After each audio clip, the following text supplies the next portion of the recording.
We have the most sophisticated, multi-layer, superconductive chip process, certainly in the country and probably in the world. John Levy, CEO at SEEQ. What is going on, everyone? So today I am super excited to bring to the show John Levy of SEEQ. John, welcome. Nice to have you. Hey, great to see you. Really great to be here. I look forward to our conversation. So do I. And just for my listeners and audience, can you tell us a little bit about SEEQ and your company and your background? Yeah. So SEEQ began actually decades ago as the superconducting electronics division of IBM. And some engineers left that to form a company called Hypris, where they developed a lot of core technology, which ultimately went into U.S. government classified programs in RF, around radio frequency, around superconducting electronics. I became chair of that company in 2011, and we started doing work on building out the same kind of core technology for classical computing. And it was super interesting. What happened was, around that same time, the Department of Energy made this study that made the bold prediction that data centers in the future were going to need to be run by nuclear power stations. And this was in like 2012, and no one could believe that was going to be the case. And of course, that's exactly where we are with AI. So a year later, we started working on a program with the U.S. government called by an entity called IARPA, called C3. And the idea was to build really scalable, really fast, energy efficient classical data centers. And we did it for 4 years. We worked with IBM, we worked with Raytheon. And at the end of it, we said, you know what? This technology not only works, and it works on a chip, it works at cold temperature, and that's where quantum works. So why don't we apply this core technology to quantum, where we can build an entire quantum computer on a chip? And that's what we did. We formed SEEQ in 2019. I am the chair and the CEO of the company and the co-founder. And since then, we have expanded. We have partnerships with, 3 of the leading quantum companies, with NVIDIA, all that. Happy to stuff. That's all. Awesome. And I actually first kind of got to know who you are and the company at the Quantum Plus AI conference in New York. And you were on the panel of CEOs, and you had some really interesting observations on the panel and had some really great input. So I've been looking forward to this conversation since we got it on the books.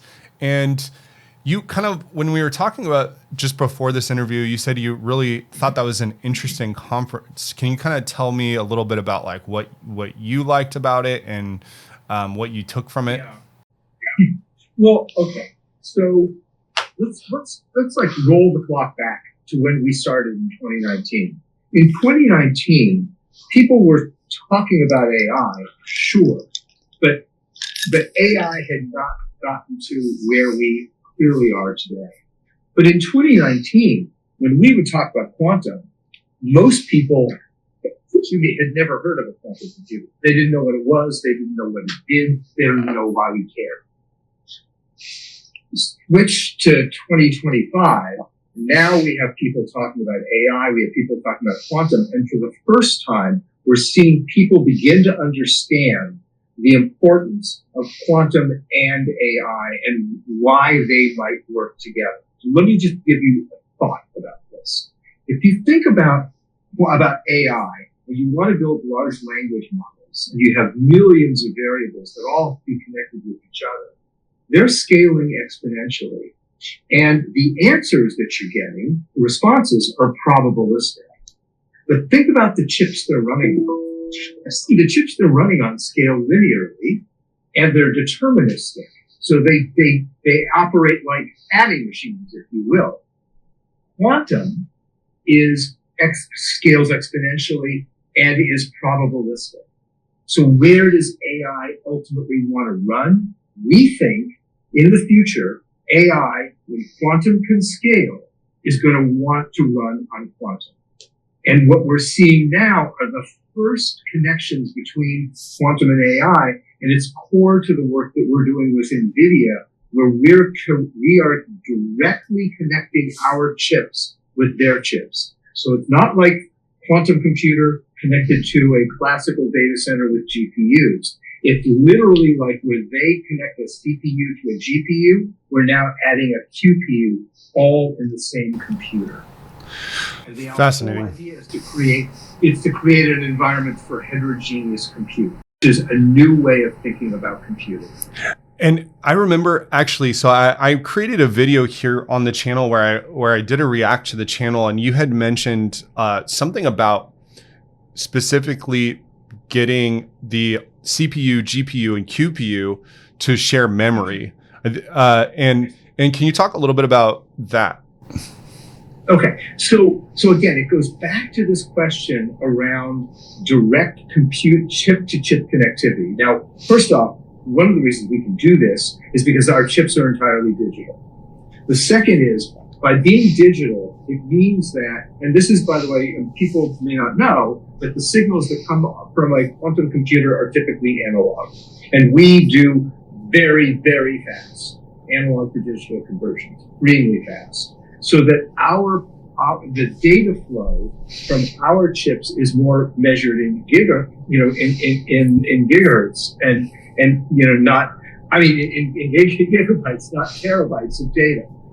And because we can put our chips that are operating at around 20 gigahertz, so they're operating at very high speed, and they're connected to the chips digitally, it means that they're very low latency. So low latency is critical. And then because they're 7-bit, not 14-bit, it means that the data flow is also very efficient. Well, because of that, it means that they can all operate together and share resources like memory. But what it also means from a practical perspective, it means that you can do things like real-time error correction, which is critical to scaling a quantum computer. And the way to think about error correction, the way I often think about it, is a function of time.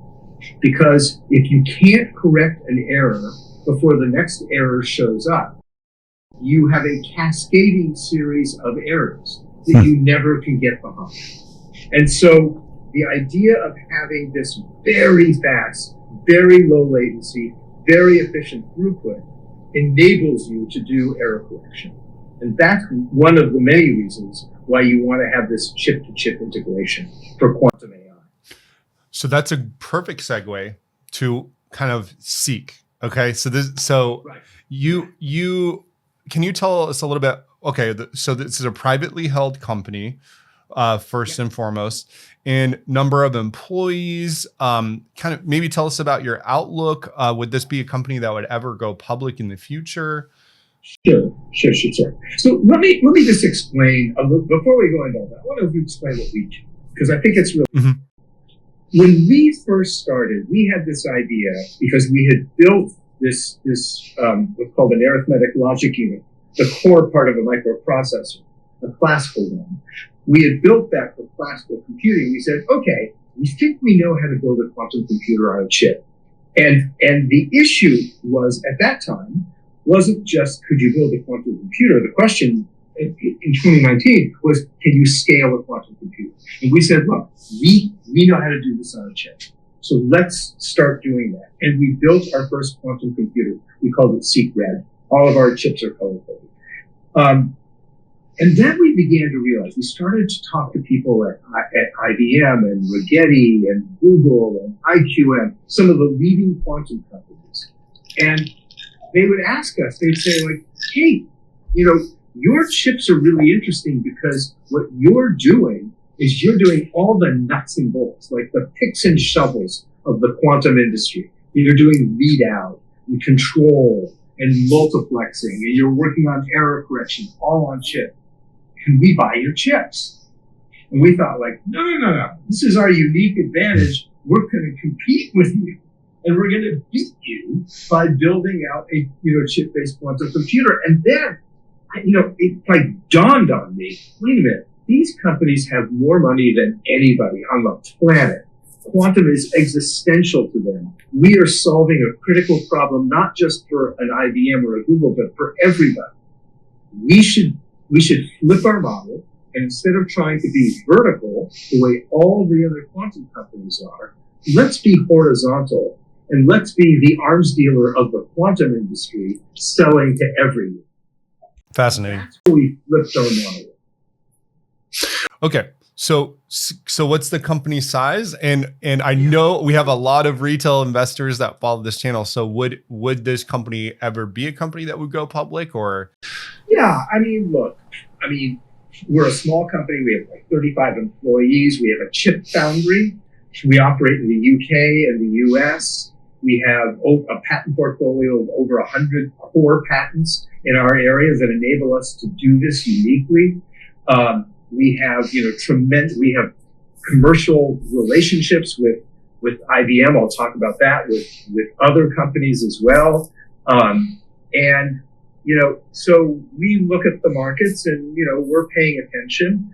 And then the thing that I want to point out that goes back to this idea around our business model is that if you, as an investor, and you're looking at the quantum industry, one of the daunting questions you have is, look, there's 6 or 7 different ways of building a quantum computer. There are multiple companies in each one of those categories.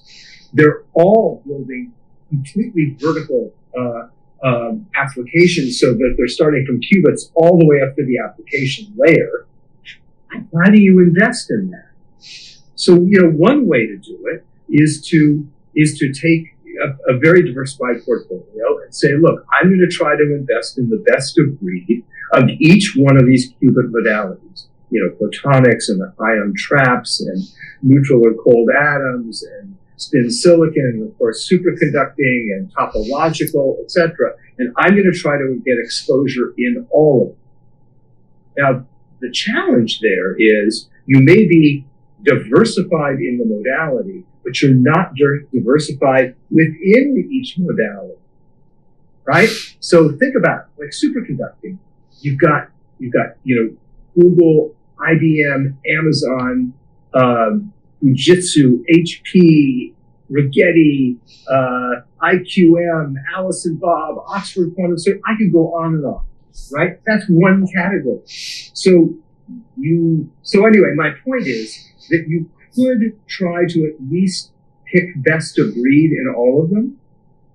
The other way to think about it is to think horizontally across the ecosystem, where you say, who is playing in that space? And I would say that's what we're doing. So, it's pretty clear to me that some of the vertical companies are going to go to zero. It's going to happen. And it's also clear to me that we don't know which quantum modality is going to dominate. And it may well be that it's a combination of them. It may be that certain qubit modalities are better for certain algorithms, right? But that's going to take time to figure out. So it seems to me, if I were investing, I would think about building a diversified portfolio across different qubit modalities. And by the way, I would even look at some of the large cap companies, the IBMs of the world or whatever, where quantum is really, really central to what they're doing. And then I would look at whatever opportunities there are to invest across the ecosystem and play it both ways. Wow, there's so many questions I could ask you. And I actually talking to Matt Kinsella on Monday, and speaking of neutral atom, so that's kind of the approach that I personally have, because I'm not only a YouTuber, but I'm also an investor, a heavy investor in quantum. Mm-hmm. And that's exactly the approach I've taken. I was eager to Xanadu listed their SPAC partnership with Czech is the symbol name, Church, and then Churchill Capital Group. Capital something 10. Yeah. And then, of course, Inflection recently announced their SPAC merger with Churchill Capital, CCCX. And there's different, and there's been 2 new players, one in photonics, one in neutral atom, that have kind of come to the U.S. equity markets and saying, hey, we're going to move in, we're going to tap the U.S. equity markets. And I love that, because to me, that is a sign of sector growth. And I think I want to ask you this, but you made a point just now that I think people need to think about, is that there's all these modalities, but there's not yet a clear, you can't say right now that one is superior to another or that one will trump all the others. I think that's fair. Is it possible? Well, let me ask you this, okay? So did you see by any chance the photonic chip released by China that they're claiming has a 1,000 times speed up for AI applications? I haven't seen it. Okay. I gotta say that it might be true, Mm-hmm. it might not be true. There are all kinds of announcements that come out of China Mm-hmm. that may be true or may not. There were announcements that they had a quantum computer that could break encryption. That was like a year or two ago. They're all, until you have peer-reviewed data that is replicatable, etc. It is very, very difficult to validate these sorts of claims. I'm a data sort of guy. Mm-hmm. I'm not like and people make all kinds of announcements about things, and until you see the data, be skeptical. So IonQ CEO just went in front of Congress this week and said, we think we have a 5-year lead on China. Why do they think that? You're the quantum CEO. I'm just a guy. I think it's speculation. Mm-hmm. I don't know that there's real data on that. Yeah. I'm pretty hardcore about data. Mm-hmm. And not about, making kind of believing, when somebody has a peer-reviewed, series of articles validating what they're doing, and that there are groups that can say, hey, we saw what they're doing, we replicated it, we're getting the same results, I'm a believer. So it sounds like you're skeptical, that you're just skeptical. You want to see the data. And right. Just to kind of explore this a little further, because we actually talked about this on the channel. Where do you think so do you see the world in a race right now, or do you see the U.S. leagues ahead? 100%. Oh, no. There is so think about it this way. If you think about computing, what we call classical computing. Computing as it is today, right? Like what you do in your computer, et cetera. Almost every aspect of that is owned and controlled by U.S. companies. Almost every part of it. Now, it's not true about chip manufacturing, but even chip design. It's almost all of the United States, right? And it's been that way since the invention of the first computer, like the ENIAC, the first digital computer, the first transistor, the first integrated circuit, the first microprocessor, the internet, AI, you name it. This is like we have controlled this. Now, there's a new opportunity. The first new kind of computer in the last 75 years. Imagine for a moment that you are every country in the world. And you say, why is it that just because the United States has controlled all this, that they are going to control the next wave of computing? Why should that be true? Why can't it be us? Why can't we use our capital, our intellectual capital, our facilities, whatever it is that we have? Why can't it be us? And I think that's the question China is asking itself. And I think that the answer is they are putting in a huge effort to win it. And that's what people don't understand. And it drives me crazy. I actually just made a long tweet about this the other day, and someone from IBM actually retweeted one of the recent tweets that I made about the US and China and kind of this race we're in. But the comparison I made is kind of like how organized the US was during the space race. how we wanted to build, manufacture, and there was money and focus and attention during the space race. Right now, it feels like and a focused deliverable on the moon within 10 years, before the end of the decade. And right now, you have what's happening in the U.S. from a government standpoint to focus and organize. Be careful about that. Yeah. Be careful about that. Because think about this for a moment. So the space race, as it was really, one might argue, was not existential. Breaking encryption might be existential, but going to the moon and back. Okay. Nice to have, not a must-have. But that was sort of organized. It was organized by NASA, but NASA was sort of an adaptation of a military structure, which was top down and, had contractors and research institutions and all this stuff. So there's all this infrastructure. Now, compare that to something like the internet. The internet was like this diffuse, distributed entity that became all about developing protocols that could, interoperate with one another, et cetera, and it happened in there were definite groups of people that were working on it, but it kind of bubbled up.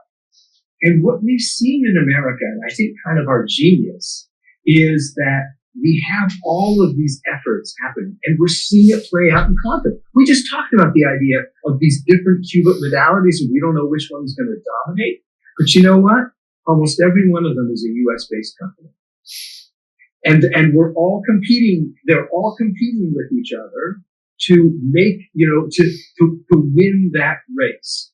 You've got this unbelievably, great competitive energy. You've got capital. You've got capitalism to back it so that whoever wins is going to win massively. And so I sort of look at that and say, you know what? Maybe that's a better model than a centralized model and a planned model. Here's the thing. The government needs to, I think, help that kind of quantum behavior, if you will, and back it by introducing requirements, being a customer, right? Supplying, focused supply of research, et cetera. But I would be afraid of the government saying, it's this company, this modality. Oh, sure. Not, yeah. And it's more like the organization and support, right? The focus, okay, we think we postulate, or data shows that, right, China is spending a lot more on quantum than the US currently, the government, right? So a lot more, and a significant amount. And then when you look also at the population of China and the education, right? The STEM specifically, why wouldn't they be able to, why would an American company's CEO? Because we have developed a model not just around innovation, but attracting sort of the best and the brightest from around the world to come here and join our company. And, I don't like to get too political about this. Sure. But I would say that, I look at our company, and we have people from all over the world, and we want to attract the best and brightest, and they want to be here. Yeah.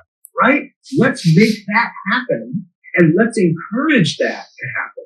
Not put fences up against that. We just hired a guy from Zambia, for instance, a quantum engineer from Zambia who's brilliant, who went to Duke, and it's super exciting to be able to add people like that to your team, because that's what it's going to take to win. We'll talk about one other thing that I think is important in this discussion around this idea, and that is that think about where we are in the world of quantum. We've talked about these early efforts with qubit modalities, and I would argue that we're in this kind of prototype era. And so one thing is we've got to win by out innovating. And by the way, we say China, but it's not just China. It's even our allies who we're competing against. We're competing against everybody. Like, don't be fooled. Mm-hmm. We are competing against absolutely everyone. But in order to out-innovate people, there's another dimension that we need to think about. And that is nearly all the quantum companies out there are vertically, integrated, and they're making as much as they possibly have to make, which is a lot. And what I mean by that is compare that to like Dell building a laptop. When Dell builds a laptop, they can order, they can go and get screens and keyboards and motherboards and power supplies and microprocessors and memory and video chips, etc. It's all available in a really mature supply chain. And that supply chain doesn't really exist in quantum. And we need to build that supply chain. And that's the other area, I think, where we can begin to win, where it would have the benefit of helping all the quantum. And that's really what we're doing. What we're doing is we're taking, by putting all the core functionality of a quantum computer on a chip. This is what I mean by that. This is Seek Orange. This is the world's first quantum computer that's digitally controlled and multiplexed on chip. Wow. Right? As an example.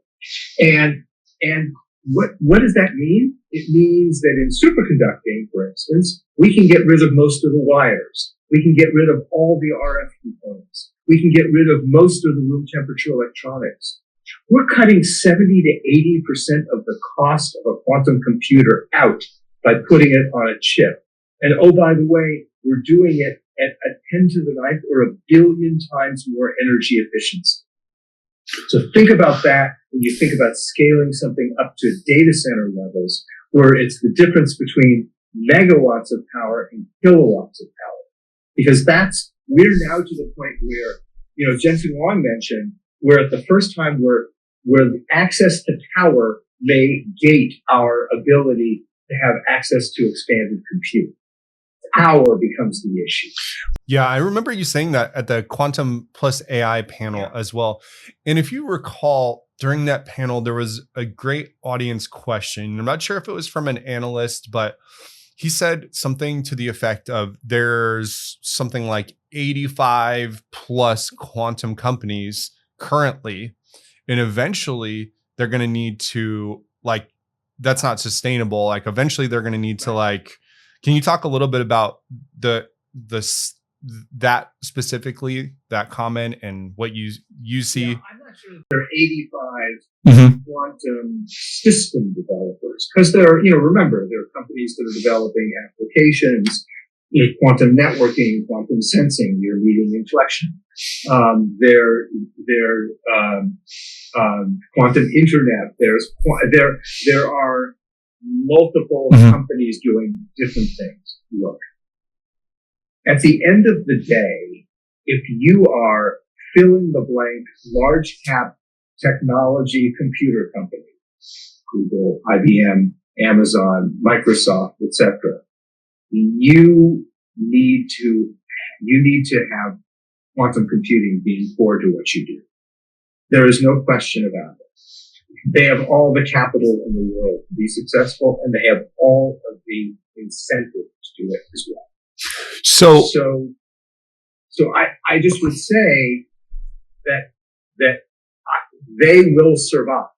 Sure. Whether they acquire, they co-develop, they do it on their own, whatever it is, they are going to survive for sure. So your company, Seek, you make, can you kind of just give, like, explain like I'm five, like I remember in this interview, you talked about the horizontal approach. And so you've also, I remember in the panel and prior to this interview, you talked about how you're not picking a winner. Your company is ready to accommodate any outcome. Can you talk about how that plays out for Seek and how that's embedded in your company vision? Sure. So let's put it this way. No matter how you build a quantum computer, right? You've got to read out qubits. You have to control qubits. You have to error correct qubits. We think you need to connect them to GPU, etc. So the question is, how do you do it? And you have to think about the world as matter-based computers, quantum computers, and atomic-based quantum computers. So matter-based are things like superconducting, spin silicon, topological. Atomic-based are neutral and cold atoms, photonics, ion traps, etc. And so the core technologies you might use, let's just take readout, for instance, for matter-based computers are fundamentally different than for atom-based computers. So in one case, for instance, we use something called the JDPD readout system that we have developed on chip. We're integrating that with Rigetti. And so we do that, right? We're working with IBM. We've made that publicly announced as well. And we could do that for other companies.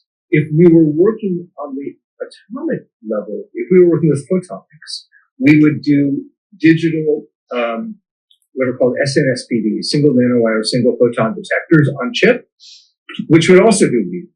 So the point is, these are different technologies, but they're both chip-based technologies, and we can build both of them. We have built both of them. And we can apply one to this kind of computer and another to that kind of computer. But the core idea is we are supplying readout across the industry. So that's the first idea. The second one is we have to start somewhere. We have to focus in an area. We've decided to focus on superconducting. And we've done it for a simple reason of if we're a chip company, we need to be able to be in the place where there are the largest number of computers, the largest number of companies, the largest systems, the most mature efforts, etc. So if you look at where the distribution of quantum computers and quantum computing companies are, you would want to be in superconducting to start. Sure. That's where we started. Where we go next is a different question. So, okay, that's fascinating. That gives a ton of insight into the current strategy of SEEQ and kind of how you can fill different roles. So personally, this is a John Levy question. What's your favorite, top 3 modalities right now based on everything you know? Well, okay, so it kind of depends. And I don't mean to say this to punt on the answer. What I mean by that is, for instance, if you look at today, where you have the highest coherence, the largest coherence time, the best error correction, etc., clearly in ion traps.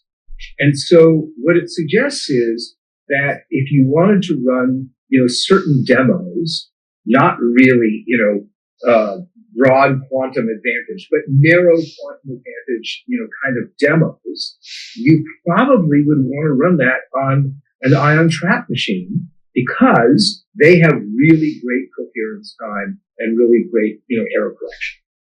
And that they're connected to each other, obviously. However, they have really slow gates. And by the way, they're pretty hard to scale. So if I were working on something that required fast gates, then I'd say, well, I want to be in superconducting because that's where the fastest gates are.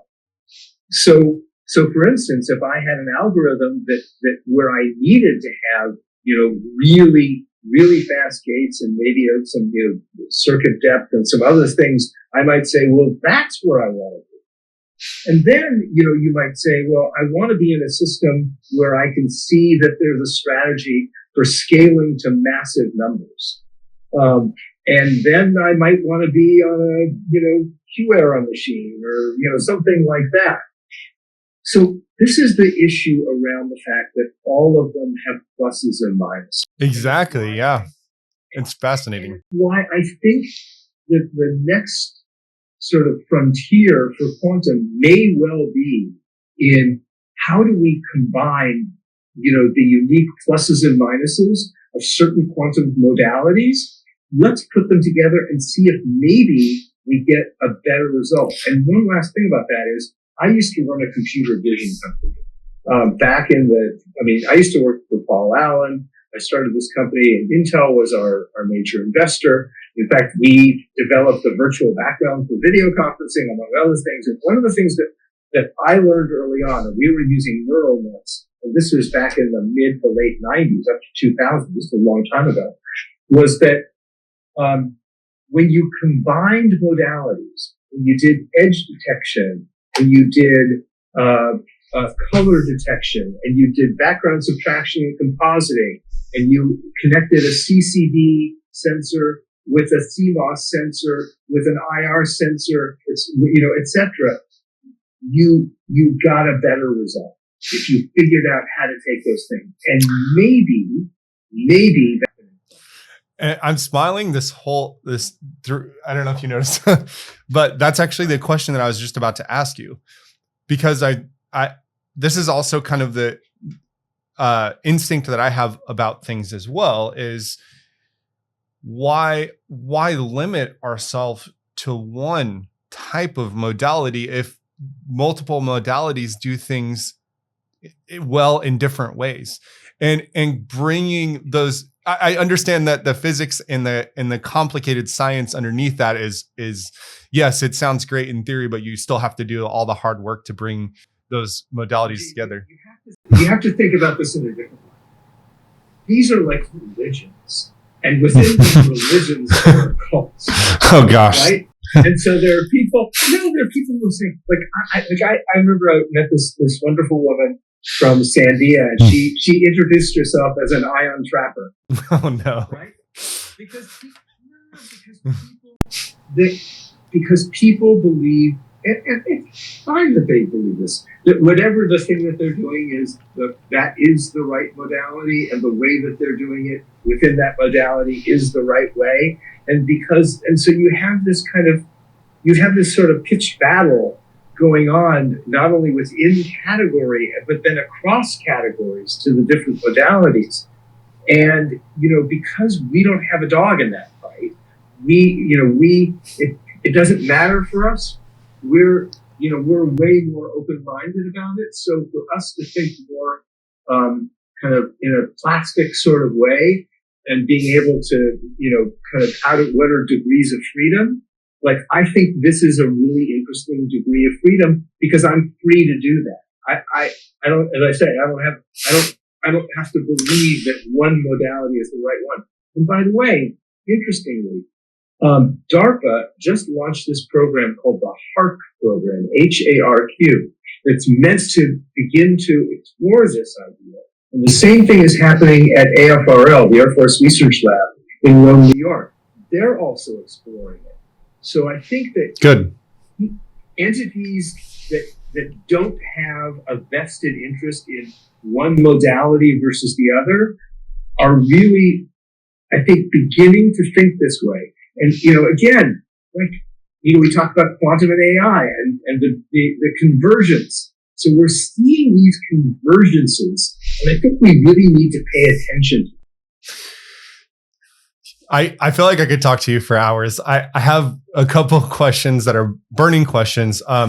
So, and also response to what you just said. So as an investor in quantum, I personally don't pick a horse. I just kind of bet on the whole sector. And that means I invest in Rigetti, I invest in IonQ, I invest in Xanadu, I invest in Inflection, and so on and so forth.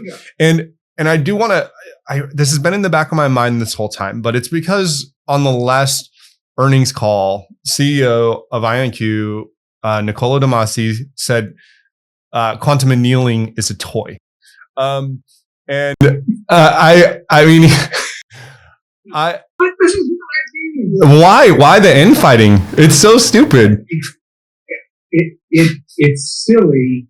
And by the way, it may well be that quantum annealing is a perfectly good technology to do a specific thing. That's great. Leave it at that. And there's they have what, like, I don't even remember, but a huge, massive wall of IP and patents. So there is one annealing company. There's not a lot of competition in that space, and they're scaling up. And this is what I'm talking. Even if they're using quantum effects in finding lowest energy states, we have a big energy problem in data centers. Why wouldn't that be useful? Like, why wouldn't an annealer be useful in the future? Could be. Yeah. Could be. Maybe not. Maybe not. Again, I look at, it's not like I love all my children, equally, et cetera, et cetera. But I do kind of think about it that way. I really think that all of these technologies have something to offer. We need to build them. We need to explore what they really are good at. What's the best thing that they're good at? And we need to understand what they're not good at. And then we need to figure out, how do we architect the best machine we can possibly make? And maybe it's going to be one modality. And by the way, I do believe that it's going to be very difficult for any quantum computer to become a dominant form of computing if they have slow gates. I believe that you need to have fast gates. Now, if, let's just say, cold ions don't have fast gates, or ion traps don't have fast gates, it doesn't mean that they're not useful. I think they can be totally useful combined with other modalities. And also, something else to keep in mind. Just because somebody's developing something that sounds like it's a quantum computer, they're calling a quantum computer, doesn't necessarily mean it's going to end up being a quantum computer. Here's what I mean by that. We need nodes in networks for quantum memory. We need quantum networks that can move, data around really efficiently. And so when I think about those things, I think about ion traps, I think about photonics and all that. So I think that you may find that some of the quantum technologies we're developing for computing might have tremendous value, but not necessarily or even exclusively in computing. But they may have value in the ultimate supply chain and architecture of the full quantum ecosystem.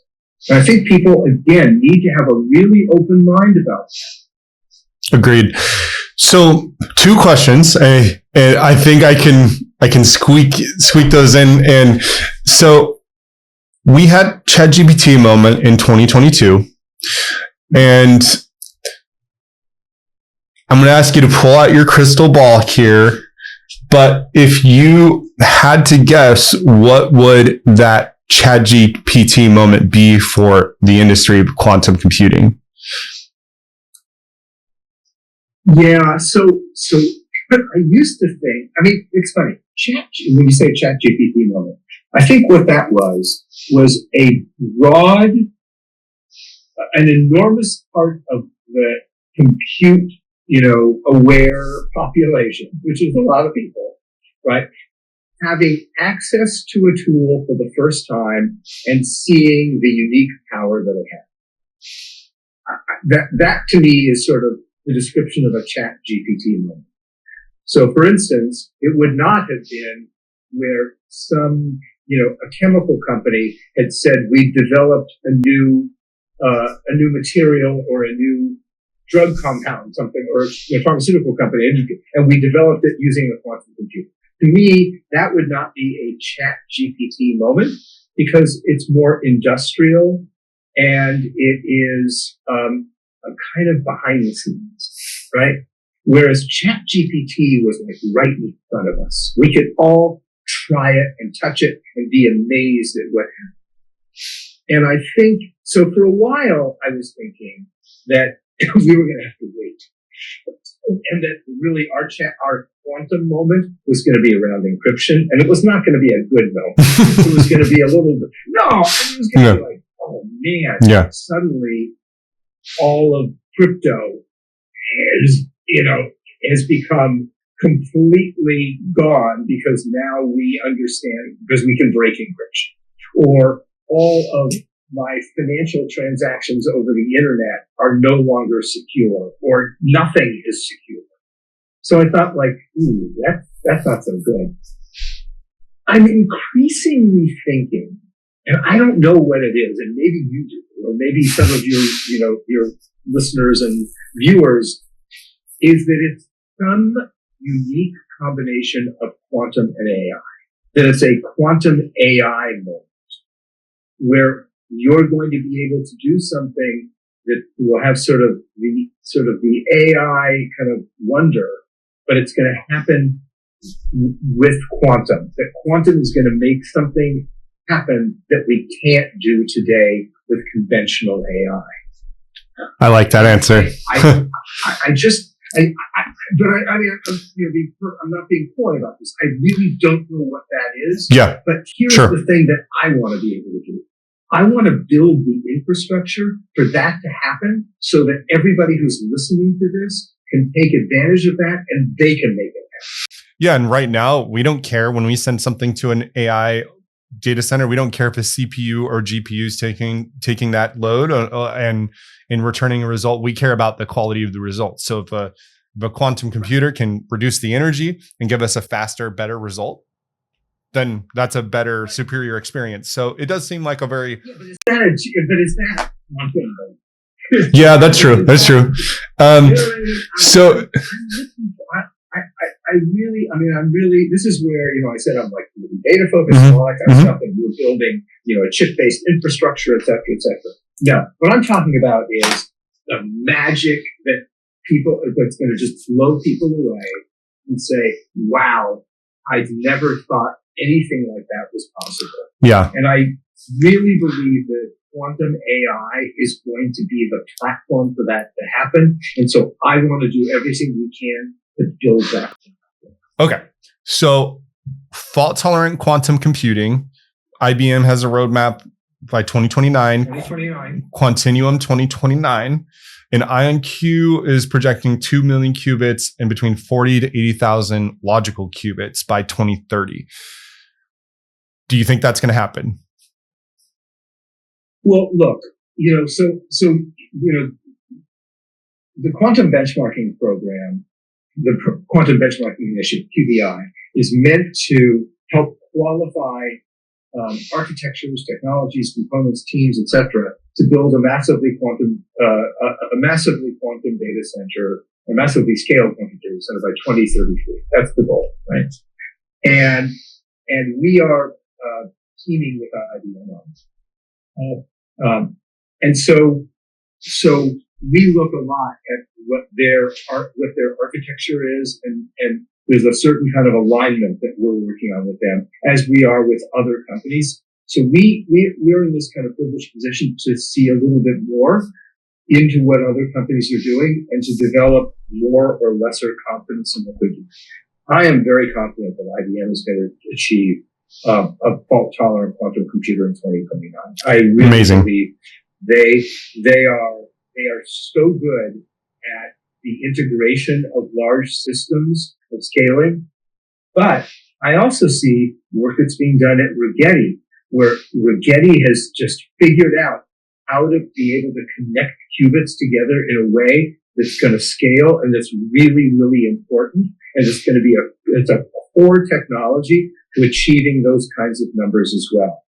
So, and we work with other companies that I can't really disclose, where we, again, have a deep understanding of their roadmaps and where we can develop confidence because of our confidence in our roadmap and in theirs and how they intersect and what we can do to help. I'd love to hear that. I can't comment about the other ones because I actually don't have that. For me, that's just, in the distance, and they say what they say, and that's okay. But for the ones that we are working with, I am confident that they're going to hit the public announcements that they're making. So I guess I told a little white lie. I guess I have another question. So we're talking about all these companies, and you're kind of, so you may or may not know this, but the retail investor has been beaten up a few times in 2025, in 2024, just in quantum. And there's always like this idea like quantum's next year, or quantum's just around the corner, or quantum's here, quantum is now. And you actually hear the companies literally saying quantum is now, quantum is here. And then the revenues don't really show that, they don't reflect that yet. And there's kind of like this impatience. And so What message do you have to the retail investor in this industry? Well, it's interesting. I was having a conversation with Troy Jensen, who covers quantum. He moderated our panel. Yep. Panel yeah, I met him there. Right from Cantor Physics. And I read some of his reports, and he said, look, it is clear that you cannot look at these companies and judge them by their revenue. Revenue is not the metric right now for these companies. We need to be looking at technical progress. We need to look at collaborations, partnerships. We need to look at their roadmaps and how they hit their roadmaps to develop that kind of confidence you were just asking about. And these are the metrics that we need to be paying attention to, and that they are going to be the real drivers of value from an investing perspective. I am, I think that the quantum is here, blah, blah, blah. I don't know what to do with that. But from our perspective, I can say just limited from the SEEQ perspective, what we're dependent on is for people to build more quantum computers and bigger quantum computers, right?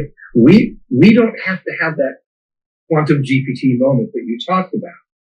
For us to be successful, we just need people to build more quantum computers, because at the end of the day, they still need to read out their qubits and control their qubits and multiplex their qubits and error correct their qubits, etc. So that's what we can uniquely do.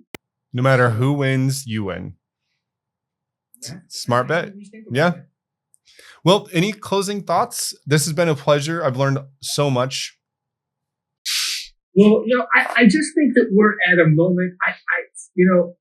Look, investing in quantum right now is an investment in an enormous payout. We know that there is going to be an enormous payout.